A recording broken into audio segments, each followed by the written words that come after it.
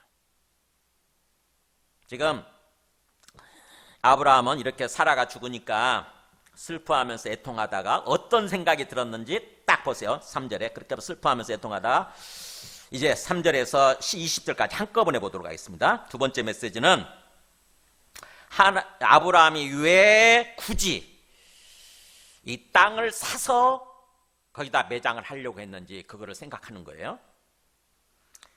세 번째 메시지는 보세요. 3절에 보면 그 시신 앞에서 딱 일어나죠. 벌떡 일어나서 나가더니 해족속한테 갔어요. 그 원주민들이죠. 해족속한테 가더니 뭐라고 하냐면 4절에 그죠. 나는 당신들 중에서 나그네여 거류하는 자이니. 그러니까 아브라함이 어떤 마음을 가지고 거기서 삶을 살았는지 아시겠죠. 나는 나그네고 거류자, 임시 체류자다라는 거죠. 임시 체류자. 나는 이방인일 뿐이고 이 땅의 주인도 아니고 그 다음에 또 뭐예요? 계속 이 땅에서 뭔가 이렇게 뭔가 어떤 거주하고 있는 주거하고 있는 정주자가 아니다. 그냥 잠시 머물렀다 가는 그런 체류자일 뿐이다. 거류자일 뿐이다. 그렇게 표현하죠. 그러면서 그래서 내가 어떻게 보면 땅 하나가 없는 거죠. 일종의. 지금 사라가 죽었는데 내 땅이 없으니까 그래서 당신들 중에서 내게 매장할 소유주를 내게 주어 내가 나의 죽은 자를 내 앞에서 내어다가 장사하게 하시오 그런 거예요. 당신들 땅 중에서 내게 매장할 나의 이 사랑하는 사람 나의 죽은 자를 매장할 소유지란 말을 쓰죠. 소유지를 내게 달라. 그랬더니 5절에 해족속이 아브라함한테 뭐라고 하는가 보세요. 내 주여 들으소서 당신은 우리 가운데 있는 하나님이 세우신 지도자이시니. 아브라함이 어떻게 살았는지 아시겠죠? 와, 해족속이 인정을 해주잖아요. 나의 주라고 표현을 하면서 뭐라고 하냐면은 당신은 우리 가운데 있는 하나님이 세우신 지도자이십니다. 와, 그러니까 이 사람들이 여호와 하나님을 제대로 알지는 못했겠지만 하나님, 절대자 하나님이겠죠. 절대자 신. 당신은 신이 세우신 우리 가운데 있는 지도자입니다. 그러니까 뭐예요? 아브라함의 그동안 생애를 보니까 정말 존경할 만한 그런 삶을 살았다고 하는 거죠. 사람들이 인정해 주는 거예요. 아, 저 사람은 정말로 뭔가 하나님을 따라서 살아가는 하나님이 인도하시는 그런 귀한 사람이구나. 그래서 이방인들도 어떻게 보면은 인정해주고 존경해주는 칭찬해주는 그런 삶을 산 거죠. 우리가 이런 삶을 살아야 돼요. 이방인 가운데 하나님을 믿지 않는 불신자 가운데 우리 들어가서 삶을 살잖아요. 그럴 때에 어떤 유사가 생기면 어떤 일이 생기면 그 사람들이 내가 그 사람들한테 도움을 요청을 할 때 그 사람들이 이렇게 인정해 줄 수 있어야 된다고. 칭찬하고 인정해 줄 수 있어야 돼요. 그러니까 적극적으로 내가 원하는 것을 내어줄 수 있는 그런 삶을 살아야 되는 거죠. 지금 아브라함은 그렇게 살았다는 얘기예요. 그러면서 그러잖아요. 우리 묘술 중에서 좋은 것을 택하여 당신의 죽은 자를 장사하소서. 땅을 준다는 얘기는 안 하지만 뭐예요? 우리가 갖고 있는 묘실이잖아요. 묘실, 그러니까 묘들이죠. 묘. 사람을 죽으면 갖다 놓게 되는 굴이죠. 굴. 그 사람들은 굴에다 갖다 놓게 되거든요. 이 중동 문화권은. 우리는 땅에다 묻지만 그냥 굴이에요. 굴 속에다가 이 삼배로 고운 세마포로 싸가지고 굴 속에다 넣어두게 되면 시간이 지나면은 다 살은 없어지고 뼈만 남잖아요. 그러면 그 뼈만 다 이렇게 함께 모아가지고 그 조상들의 뼈와 함께 합치는 거죠. 그게 장례법이에요. 그 사람들의 장례법인데 지금 그런 거죠. 묘실. 우리가 갖고 있는 묘실 중에서 좋은 것을 당신 마음대로 택해서 쓰세요. 장사하세요. 아마 우리 중에서 자기 묘실에 당신의 죽은 자 장사함을 금할 자가 없을 것입니다. 아무도 안 된다고 말할 사람이 없을 거예요. 그만큼 다 우리 모두는 당신을 인정해주는, 당신을 존경하고 당신을 사랑하는 그런 사람들이라고 하는 거죠. 그랬더니 7절에 아브라함이 일어나서 보세요. 아브라함의 자세가 나오잖아요. 그 땅 주민 해적 속을 향해서 몸을 굽히고 뭐예요? 경배하고 예배드린, 경배하고 절한 거예요. 절. 몸을 굽혀서 절한 거예요.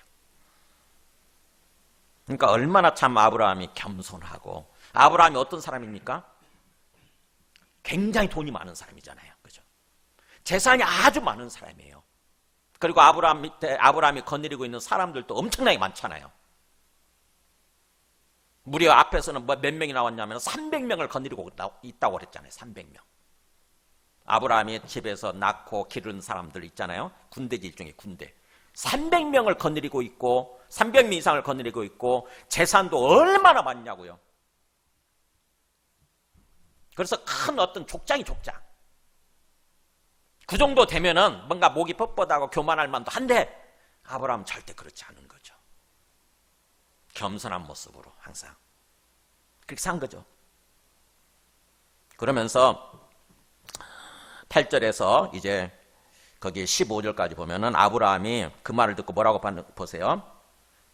8절에 그들에게 말하기를 나로 나의 죽은 자를 내 앞에서 내어다가 장사하게 하는 일이 당신들의 뜻일진데, 그러니까 그렇게 장사를 허락하는 것이 당신들의 뜻일진데, 그렇다고 한다면 묘실이 아니라 내 말을 듣고 나를 위하여 소알의 아들 에브론에게 구하여 그가 그의 밭머리에 있는 그의 막벨라구를 내게 주도록 하되, 나오잖아요. 그러니까는 아브라함은 평소 생각하고 있었던 거예요. 사라가 죽으면 어디다 매장을 할까 이렇게 생각을 하고 있는데 보니까 이 에브론의 밭을 본 거죠. 에브론의 밭 끝에 있는 밭머리라고 그랬죠. 밭머리에 있는 또 그 막벨라 굴을 본 거죠. 아, 저기가 가장 적당하겠다 이런 생각을 해왔던 거죠. 그래가지고 그거를 그렇게 얘기하는 거죠. 사람들한테. 그 에브론에게 구하여란 말에 요청을 해서 아브라함한테 간청을 해서 이런 뜻이에요. 아브라함한테 여러분들이 당신들이 잘 좀 간절히 요청을 해서 그 밭머리에 있는 막벨라구를 내게 주도록 해주세요. 근데 그냥 공짜로가 아니라 뭐라고 그럽니까? 충분한 대가를 받고 그 굴을 내게 주어 당신들 중에서 매장할 소유지, 또 나오죠. 매장할 소유지가 되게 해주세요 이러잖아요. 그러니까 뭐예요? 내가 돈을 주고 사겠다는 거잖아요. 내가 돈을 주고 그 막벨라구를 사게 해주세요 이런 거예요. 그런데 마침 그 자리에 누가 있었냐면 에브론이 있었네요. 그 밭주인, 막벨라굴 주인이. 거기 10절에 나오죠. 해쪽승에 앉아있더니 에브론이 그 성문에 들어오는 모든 사람들이 듣는 가운데서, 항상 성문에서 이런 일을 했어요. 성문이 뭐예요? 그 마을 입구잖아요. 어떤 도시 입구 아닙니까? 거기 사람들이, 우리도 항상 그렇잖아요. 그 어떤 그 마을 입구 또는 도시 입구에 시장이 생기잖아요. 항상 시장이 사람들이 많이 오가는 곳이니까. 옛날 항상 그랬거든요. 사람들이 많이 모이는 곳에서 항상 사람들이 많이 모이게 되고 그곳에서 또 뭔가 중요한 일은 결정을 하고 재판도 하고 그랬거든요. 우리도 마찬가지죠. 오늘날 우리도 지금 우리 마을 앞에 가면 뭐가 있냐면 정자가 있거든요. 정자에서 항상 사람들이 모여서 그곳에서 같이 뭔가 음식도 나누고 거기서 뭐 잠자기도 하고 같이 의논하고 그랬거든요. 그러고 있거든요. 그런 것처럼 에브론이 성문에 딱 앉아있다가 사람들이 막 많이 들어오겠죠. 그간 사람들 다 들으라고 얘기하는 거예요. 11절에 내 주여 그리 마시고 내 말을 들으세요. 그러면서 내가 그 밭을 당신에게 드릴 거고 그 속에 굴도 내가 당신에게 드릴 거고, 그러니까 내가 내 동족 앞에서 당신에게 드릴 것입니다. 사람들이 다 보는 앞에서 지금 약속을 하는 거예요. 내가 내 동족들 앞에서 당신한테 드릴 테니까 당신 죽은 자를 장사하세요. 얼마나 선뜻 기꺼이 내주잖아요. 근데 아브라함이 또 보세요. 아브라함 자세가. 아브라함이 그 땅의 백성 앞에서 몸을 굽히고 또 절하죠. 그죠? 이 몸을 굽히는 게 살짝 우리 90도 각도로 몸 굽히는 게 아니에요. 땅에 엎드리는 거거든요. 땅에 납작 엎드려서 절하는 거예요. 경배하듯이, 예배드리듯이. 그러면서 13절에 있잖아요. 그 땅의 백성이 듣는 데서 에브론에게 뭐라 하냐면은 에브론이 말하 이르되 당신이 앞당이 여기면 청하건대 내 말을 들으세요. 그러면서 내가 그 밭값을 당신에게 줄 것입니다. 절대로 공짜로 받기 싫습니다 이거잖아요. 밭값을 드릴게요. 당신은 내게서 받으세요. 반드시 받으셔야 됩니다. 그러면서 그래서 내가 나의 죽은 자를 거기 장사하겠노라 그러죠. 장사할 것입니다. 그랬더니 에브론이 뭐라고 하냐면은 15절 그죠? 내 주여 내 말을 들으세요. 그러면서 땅값을 은 400세겔이나 그것이 나와 당신 사이에 무슨 문제가 되리까? 당신의 죽은 자를 장사하세요. 그러니까는 은근히 얘기를 하죠. 땅값은 은 400세겔이에요. 와, 이거 사실은 엄청나게 비싼 거예요. 400세겔이면은 그때 당시에 어떤 그 이제 학자들 얘기가 그때 당시 거기서 통용되는 그 값의 한 3배, 4배를 부른 거래요.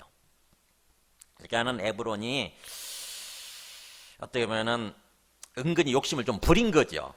그냥 거저 주겠다고 하면서도 이게 이 땅값이 사실은 굉장히 비싸다고 은 400사겔짜리라고 이렇게 얘기를 하는 거죠. 어쩌면 아브라함이 그 얘기를 듣고 깎을 거라고 생각했는지 모르겠어요. 한 4배를 불렀으니까 적어도 한 200세겔 좀 깎다 보면 200세겔 정도는 주지 않겠나 이런 생각을 했을지 모르겠는데 놀랍게도 아브라함이 그냥 받아들입니다. 16절 그죠?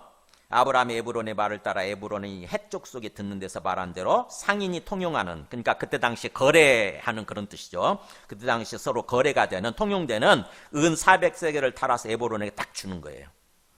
그렇게 함으로써 마므레 앞 막벨라에 있는 에브론의 밭과 곧 그 밭과 거기에 속한 굴과 그리고 그 밭의 주변에 있는 모든 나무까지 다 성문에 들어온 모든 헷족속이 보는 데서 아브라함의 소유로 확정이 됩니다. 여기서 강조하죠, 그죠? 아브라함의 소유로 확정이 됐다. 소유지로 확정이 됐다. 돈을 주고 확실하게 산 거예요. 부동산 등기까지 띈 것입니다. 어떻게 보면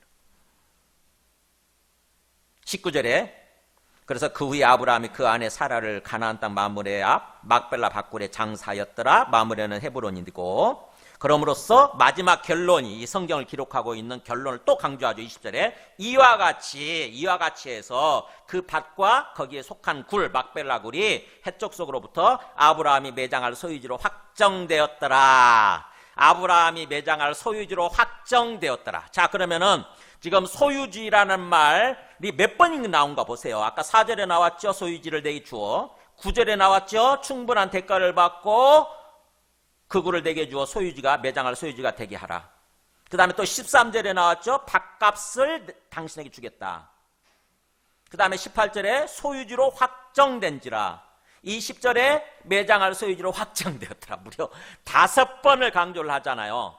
그러면은 이 성경을 기록하고 있는 사람이 이걸 지금 굉장히 중요하게 여기고 있다고 하는 그런 의미죠. 그죠? 중요한 말은 항상 성경에서 반복을 해요. 우리가 그냥 성경 통독을 할 때 이런 거 신경 안 쓰고 그냥 대충 읽어버리고 넘어가잖아요. 그러니까는 이 말씀이 뭘 얘기하고자 하는 건지, 왜 이 말씀을 기록하고 있는지 잘 몰라요. 23장이 뭘 얘기하고자 하는 건지. 자, 아브라함이 왜 굳이 헷족속에 거저 주겠다고 하는데도 불구하고, 그리고 또 하나님도 이 그 가나안 땅을 주겠다라고 약속하신 거 아세요? 하나님이 약속을 하셨어요. 가나안 땅을 너와 너의 자손에게 줄 거다. 나는 몇 번을 약속을 하셨냐면, 제가 그 12장부터 찾아보니까 12장 7절에 내가 이 땅을 너의 자손에게 주리라. 13장 15절에 보이는 땅을 내가 너와 너의 자손에게 주리니 영원히 이르리라. 15장 7절에 또 나는 이 땅을 너에게 주어 소유를 삼게 하려고. 그 다음에 15장 18절 21절에 이 땅을 너의 자손에게 주리니. 17장 8절에 이 땅, 곧 가나안 땅을 내가 너와 너의 후손에게 줄 거다. 그래서 영원한 기업이 되게 할 거다. 무려 앞에까지 하나 둘 셋 넷 다섯 번에 걸쳐서 하나님이 약속을 하세요. 그러면 이상하잖아요. 헷족성 거저 주겠다 그러고 하나님은 또 약속하셨는데도 불구하고 왜 굳이 아브라함은 돈을 주어서 이 땅을 살려고 했을까요? 아브라함의 생각이 뭐라고 생각하세요? 도대체 아브라함은 무슨 생각으로 이 땅을 굳이 돈을 주고 산 거예요? 그냥 매장하면 됐잖아요. 우리는 이게 핵심 메시지이기 때문에 오늘 이게 핵심 메시지에 말씀하고자 하는, 그래서 이거를 잘 알아야 돼요. 잘 깊이 묵상하고 깨달아야 됩니다. 이와 비슷한 사례가 어디 나오냐면 예레미야 32장 6절에 나와요. 여러분 예레미야 선지자 알죠? 예레미야 선지자. 이스라엘 나라가 바빌론한테 멸망해버리는 거예요. 이스라엘 나라가 바빌론에 의해서 멸망해버리고 예레미야는 감옥에 갇히게 됩니다. 자꾸 그 왕을 향해서 입바른 소리 하다가 왕을 향해서 자꾸 쓴소리 비판한 거죠. 왕을 비판한 거예요. 당신 그렇게 하면 망합니다. 이 나라 망합니다라고. 지금 잘못 통치하고 있습니다. 이렇게 어떤 비판적인 부정적인 얘기를 하다가 결국 감옥에 갇히고 나라는 진짜 망해버린 상태예요. 그 상태에서 하나님의 말씀이 예레미야에게 이렇게 얘기를 합니다. 보세요. 예레미야한테 임합니다. 하나님 말씀이 임하셔가지고 여호와의 말씀이 내게 임하였느니라 그러면서 뭐라고 하냐면 보라 너의 숙부 살룸의 아들 하나멜이, 숙부면은 삼촌이죠. 너의 삼촌인 살룸인 그의 아들 하나멜이 너에게 와서 말하기를 너는 아나돗에 있는 내 밭을 사라. 그런 말을 할 거라는 거죠. 너는 아나돗에 있는 내 밭을 사라고 예레미야한테 얘기할 거래요. 예레미야는 지금 나라가 망한 상태에서 감옥에 갇혀 있는 상태. 완전히 절망적인 상태잖아요. 그죠? 희망이 없어요. 미래 희망. 절망적인 상태인데 나라는 완전히 망해버렸고 나는 감옥에 갇혔고, 이렇게 감옥에 갇힌 상태에 죽을 수도 있잖아요. 굉장히 뭔가 희망이 없고 절망적인 상태인데 이 얘기를 하는 거예요. 어떻게 보면은 하나님이 하나멜을 시켜서, 그죠? 하나멜을 시켜서 그 말을 하게 한 거죠. 예레미야한테 가서 네 밭을 사라고 그래라. 그랬더니 여호와의 말씀과 같이 나의 숙부 아들 하나멜이 와서 시대 뜰안, 시대 뜰 이게 감옥이잖아요 지금. 시대 뜰안 나에게 와서 말하는 거예요. 그 다음 말씀 보세요. 청하노니 너는 베냐민 땅 아나돗에 있는 나의 밭을 사라 그러잖아요. 나의 밭을 사세요. 나의 밭을 사세요. 그러면서 그러니까는 예레미야가 내가 이것이 여호와의 말씀인 줄 알았으므로, 이미 하나님께서 말씀해 주셨잖아요. 그죠? 아, 이게 하나님의 말씀이구나. 하나님의 뜻이구나. 그래서 기꺼이 삽니다. 내 숙부의 아들 하나멜이 아나돗에 있는 밭을 사는데 은 17세겔을 달아주고 사는 거예요. 왜요? 절망적인 상태인데 왜 산 거죠? 여기 하나님의 뜻이 나옵니다. 그 다음 말씀 보세요.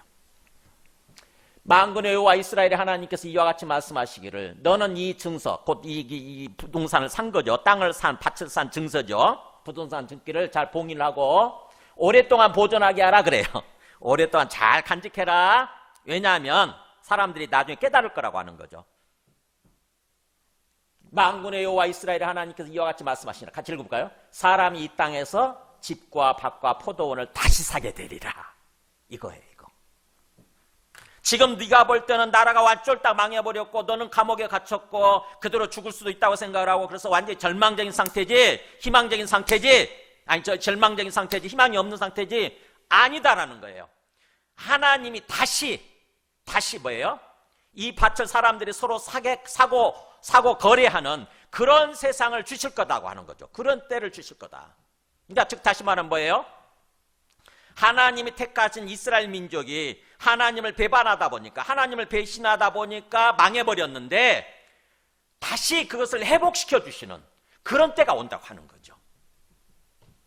이스라엘 나라가, 하나님의 백성이 회복되는 때가 올 거다. 그래서 다시 돌아와서 땅을 거래하는 그런 때가 올 거다라고 하는 거예요. 즉 다시 말하면 하나님의 그게 약속이에요. 하나님의 언약.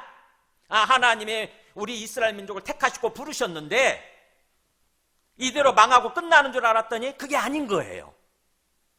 하나님의 언약을 이뤄 가시는 거예요. 반드시. 잠시 징계는 하시지만, 회초를 들어서 벌을 가하시고 징계는 하시긴 하지만 70년이 지나면 다시 회복시켜 주시는 거예요.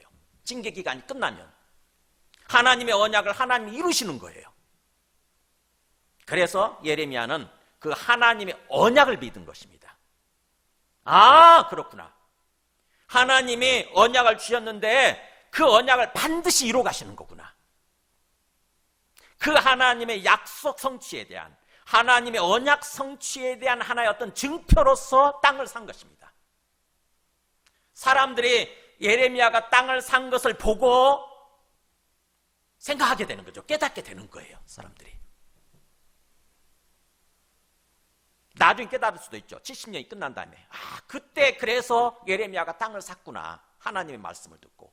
하나님의 언약이 반드시 이루어진다고 하는 것을 그걸 믿고 그 언약의 증표로서 일종의 언약 성취의 증표로서 땅을 산 거구나.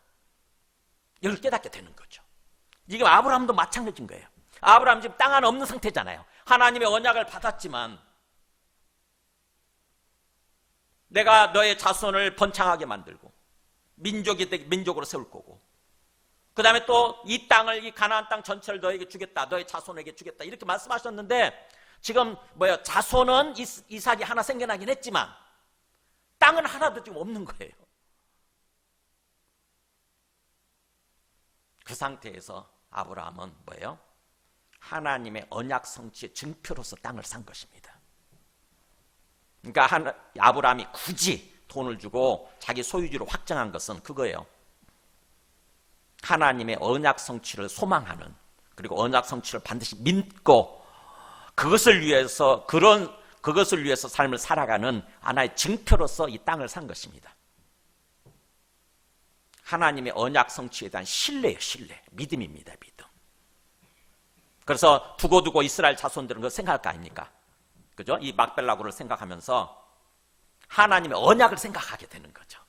하나님이 우리 이스라엘 민족을 택하고 부르셔서 이 가나안 땅 전체를 주겠다고 하는 그 하나님의 언약을 생각하면서 그 언약을 위해서 삶을 살아가는 것입니다.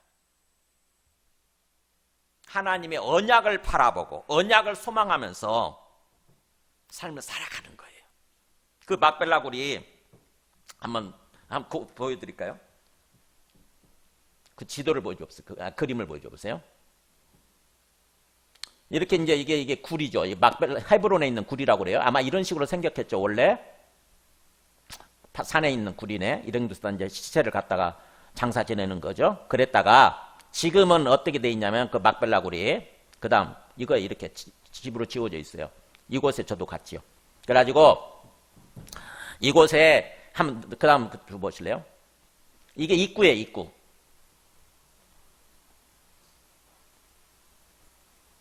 촌 야곱 아바누, 우리 아버지 야곱의 묘라는 뜻인 것 같아요. 그 다음에 속에 들어가면 이렇게 무덤이 있어요. 몇 개 무덤이 있느냐? 아브라함, 사라, 그 다음에 이삭 부부, 그 다음에 야곱. 그러니까는 5개 무덤이 있는데 5개. 그 다음 보여줘 보세요. 이 끝이에요. 여기는 아브라함은 이스라엘 사람들의 조상일 뿐만 아니라 아랍 사람들 있잖아요. 이슬람을 믿고 있는 아랍 사람들의 조상이기도 하잖아요. 그래서 두 문이 있어요. 이스라엘 사람들이 들어가는 문, 그 다음에 아랍 사람들이 들어가는 문이 있어요. 서로 충돌하면 안 되니까. 그래서 그곳에 절대적으로 중요시 여기면서 경배를 합니다. 항상. 그러니까 뭐예요? 아브라함도 이 막벨라고를 왜 사서 거기다가 장사 지낸 것입니까? 그런 거죠. 하나님의 언약을 믿은 거죠. 하나님의 언약. 이것이 우리가 삶을 살아가는 어떤 방향이고 그런 모습이에요. 우리도 하나님의 언약을 믿는다고 한다요. 하나님의 언약이 뭐죠? 우리한테 주신 언약이? 우리를 구원하셔서 영원한 천국, 영원한 본향으로 인도하겠다라고 하는, 본향에 들어가겠다라고 하는 그는 약속이잖아요. 그래서 장차 우리가 주님이 재림하시게 되면 부활해서 영원한 본향에 들어가게 되는 거예요. 이게 오늘 말씀과 연관된 말씀이 히브리서 11장 13절에서 16절 한번 보세요. 말씀을 보여줘 보세요. 자, 아브라함의 지금 이 모습, 23장 이 이야기를 어떻게 끌어와서 히브리서 기자가 얘기를 하는지 보세요. 이 사람들은, 그러니까 아브라함뿐만 아니라 야곱, 이삭, 야곱 이런 사람들이죠. 이 사람들은 다 믿음을 따라 죽었다. 믿음을 따라서 살다가 죽었어요. 하나님을 믿고 하나님의 언약을 믿은 거죠. 하나님의 언약을 믿고 그 믿음을 따라 살다가 죽었으며 약속을 받지 못하였을 때 그 말은 자기 대에 약속이 성취되지 못했어요. 가나안 땅이 다 완전히 주어진다거나 그런 거지 못했던 거죠. 그러나 그것들을 멀리서 보고 환영했다. 멀리서 그게 이루어져 가는 걸 본 거죠. 멀리서 이루어져 가는 것을 점차 그 약속 성취가 이루어지는 것을 보면서 멀리서 보고 박수치고 기뻐하면서 환영했다고 하는 거죠. 그러면서 이 땅에서는 자기들 인생은 뭐 어떻게 살았냐면 애국인과 나그네임을 증언했다.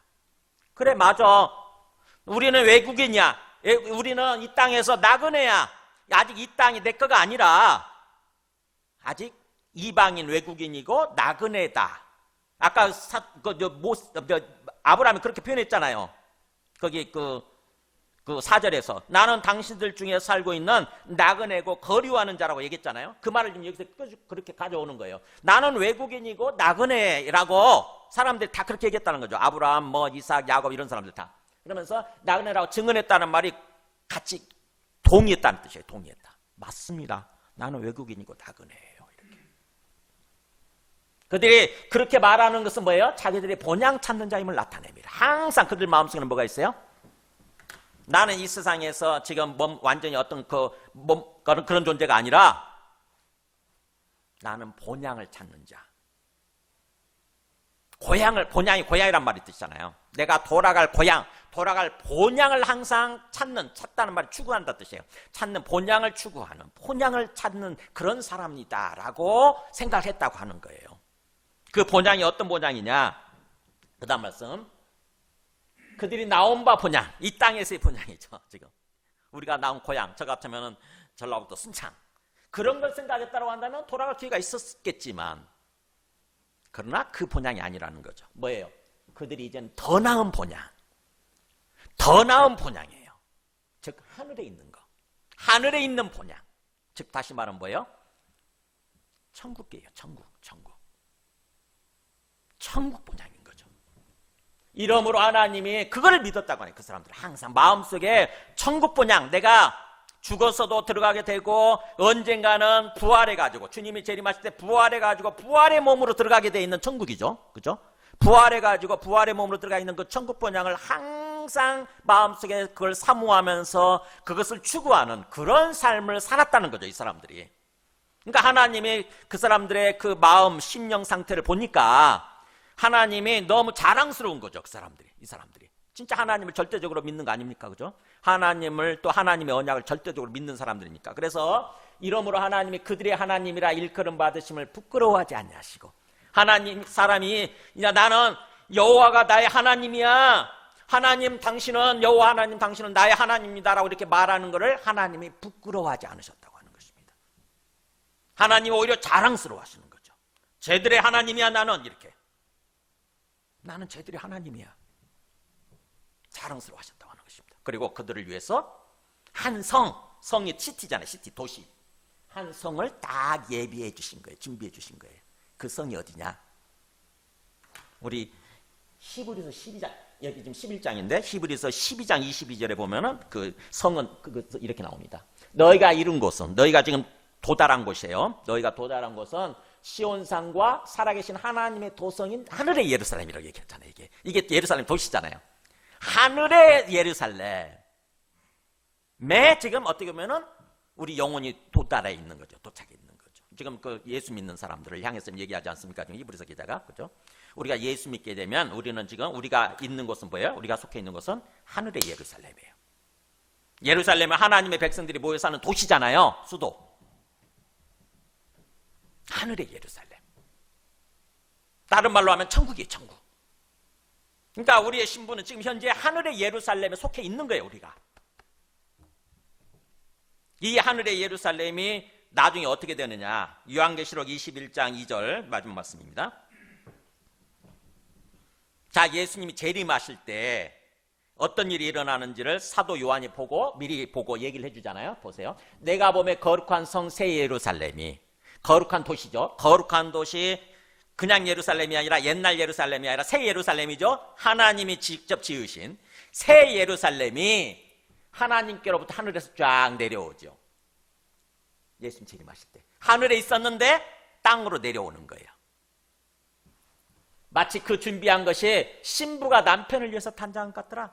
단장이 화장이잖아요. 마치 신부가 남편을 위해서 곱게 아름답게 예쁘게 화장하는 것처럼 예루살렘이 멋지게 정말 아름다운 모습으로 쫙 단장되어 있는 그런 모습이더라 이거예요.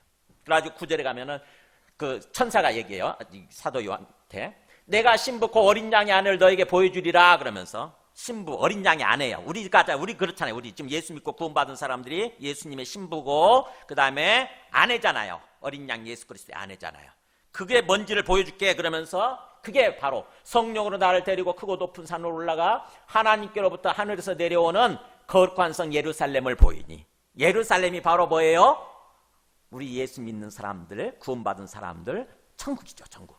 우리 예수 믿는 사람들이 살고 있는 어떻게 보면 도시 천국이에요. 천국. 그게 하나님의 영광이 있어 그 성의 빛이 지극히 귀한 보석 같고 벼곡과 수정같이 맑더라. 그 성에서 그 도시 예루살렘에서 흘러나오는 그 빛이 그 분위기가 지극히 귀한 보석 같고 최고로 귀한 보석 같고 이런 뜻이에요. 뭔가 말로 표현할 수 없는 이 땅의 언어로 표현할 수 없을 만큼 정말 보석빛으로 영롱한 보석빛이 나오는 지극히 거룩한 그런 도시 그게 천국이라고 하는 거죠. 그게 예수님 재림 왔을 때 땅에 이렇게 쫙 내려오게 되는 거예요. 그래서 온 땅이 어떻게 보면 이제 천국으로 바뀌는 거죠. 그것을 우리는 마음속에 항상 생각하고 염두에 두고 그걸 소망하면서 삶을 살아가는 거예요. 아브라함이 지금 그랬다는 것입니다. 아브라함이 본향을 생각하면서 이렇게 산 거죠. 자기가 돌아갈 본향. 그랬듯이 우리들도 마찬가지예요. 우리들도 우리가 돌아갈 천국 본향. 죽게 되면 일단 우리 영혼이 가요. 그곳에. 그랬다가 주님이 재림하실 때는 우리가 부활해가지고 부활의 몸으로 들어가는 거예요. 이제는 육체가 있는 부활의 몸으로 들어가서 하나님과 더불어서 거기서 영생하게 되는 거죠. 그래서 이 땅에서 삶을 사는 동안에 항상 뭐예요? 이 아브라함처럼 또 이 히브리서 기자가 얘기하는 것처럼 우리들도 항상 뭐예요? 항상 언젠가는 이 땅에서 우리가 떠나게 돼 있지만 죽고 떠나게 돼 있지만 항상 그것을 기억하고 그래서 이 땅의 삶이 전부가 아니라고 하는 거. 결코 이 세상에서 살다가 죽으면 끝나는 것이 아니라 우리는 죽게 됐을 때 우리 영혼이 본향으로 들어가게 돼 있고 그리고 장차 주님이 재림하실 때 부활해 가지고 본향에 들어가서 천국교에 들어가서 본격적으로 영생의 삶을 살게 된다고 하는 것을 항상 생각하고 그것을 소망하면서 거기에 맞추는 삶을 사는 거죠. 거기에 초점 맞춘 삶을 사는 거예요. 그럴 때 우리 영혼이 건강해집니다. 죽음을 생각할 때.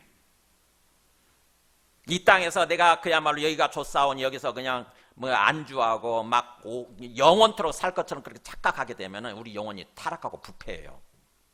반드시 부패합니다. 근데 이게 전부가 아니야. 이곳은 내가 완전히 어떤 그런 영원히 살 곳이 아니라 잠시 머물렀다 가는 거야. 이런 생각을 하게 되면 우리가 영적으로 깨어있게 되고 긴장을 하게 되죠. 그런 삶을 살려고 하는 거예요. 그런 삶.